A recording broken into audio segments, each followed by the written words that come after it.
ఏ విషయంలో అయినా different versions అనేవి వినపడుతూ ఉంటాయి. ఈ జానీ మాస్టర్ వ్యవహారంలో కూడా ఇప్పుడు ఒక కొత్త వెర్షన్ బయటకు వచ్చింది. ఒక హీరో, తెలుగు సినిమా ఇండస్ట్రీకి సంబంధించినటువంటి టాప్ స్టార్ హీరోస్ ఉంటారు కదా, 6 7.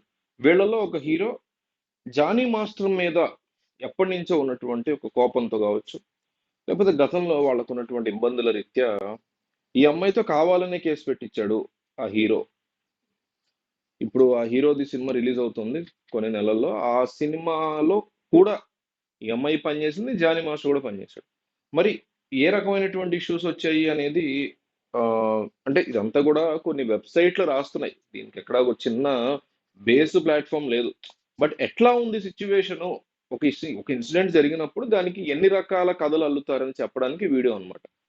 సో ఈ హీరోకి ఈ కొరియోగ్రాఫర్ తో ప్రాబ్లం ఉండడం వల్ల ఈ కొరియోగ్రాఫర్ కి కింద సబార్డినేట్ గా ఉన్నటువంటి అమ్మాయిని ఉసిగొల్పి ఈ రకమైనటువంటి కేసులు పెట్టించారు అనేది ఫస్ట్.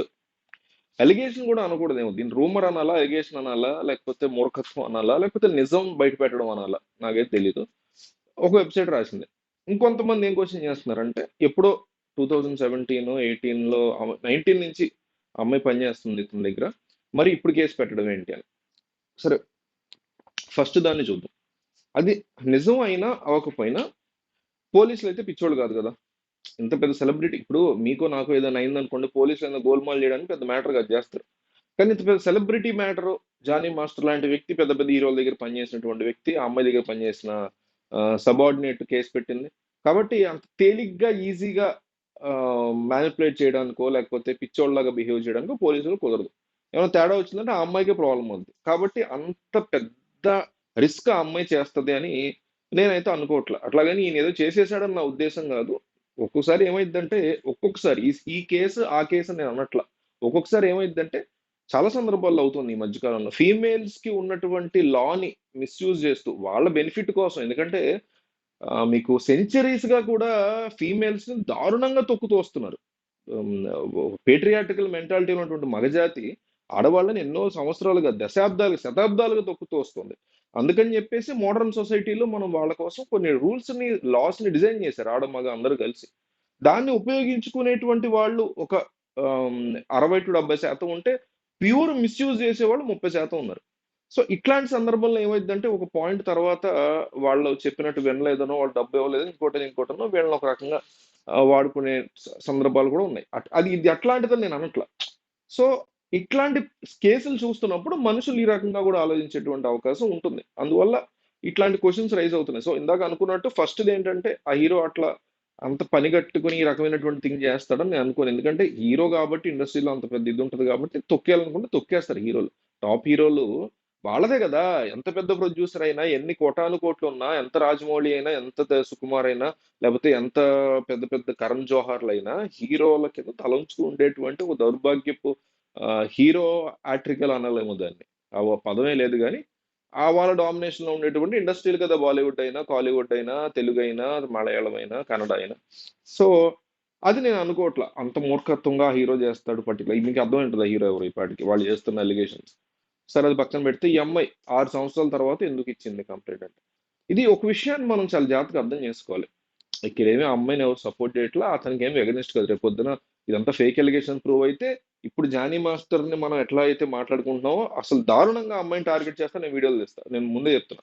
అందులో క్వశ్చన్ లేదు. కాకపోతే కొన్ని విషయాలు మనం అర్థం చేసుకోవాలి.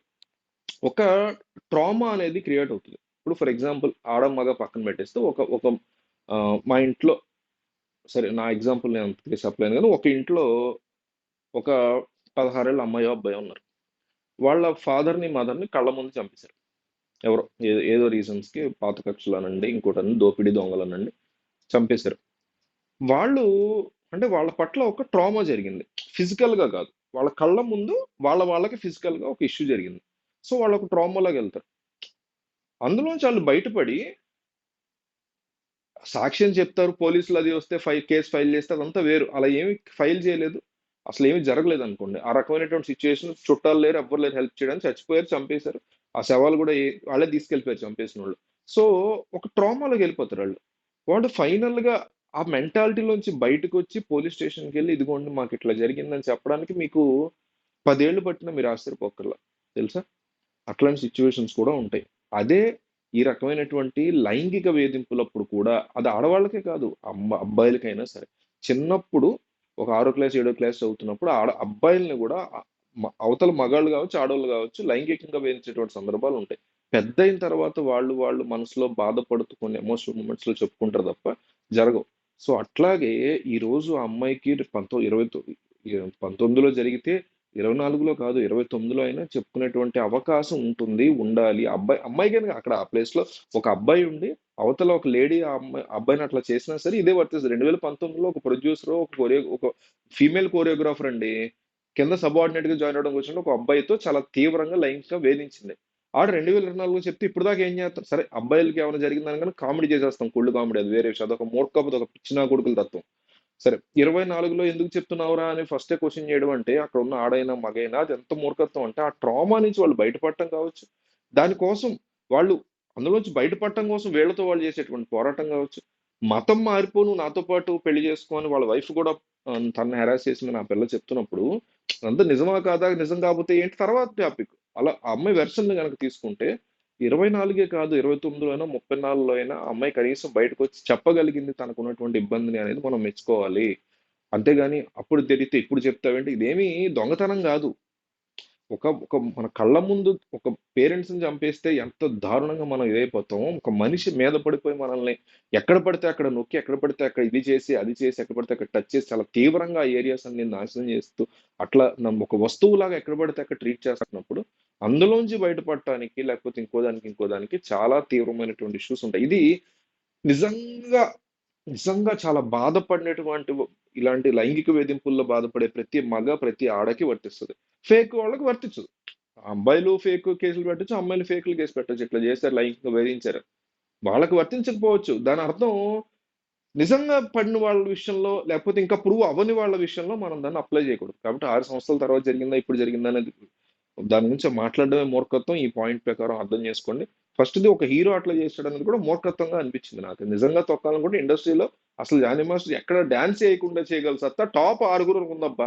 టాప్ 6లో ఒక్కడు అట్లా అనుకున్నా ఏ కొరియోగ్రాఫర్ సస్టైన్ అవ్వలేడు. పెద్ద పెద్ద డైరెక్టర్ రాజమౌళి, సుకుమార్ లాంటోళ్ళు తప్పితే ఒక 10 మంది టాప్ డైరెక్టర్లు త్రివిక్రమ్ లాంటోళ్ళు తప్పితే కింద డైరెక్టర్లు కూడా సస్టైన్ అవ్వలేరు. ఒక్క నిమిషం అనుకుంటే ఒక టాప్ హీరో చాలా స్ట్రాంగ్‌గా ఫిక్స్ అయితే ఎక్కడన్నా కుదురుతదా? ఏ డైరెక్టర్‌ని సస్టైన్ అవ్వగలడు? చిన్నపాటి డైరెక్టర్లు టాప్ 10 వదిలేస్తే. So, impossible.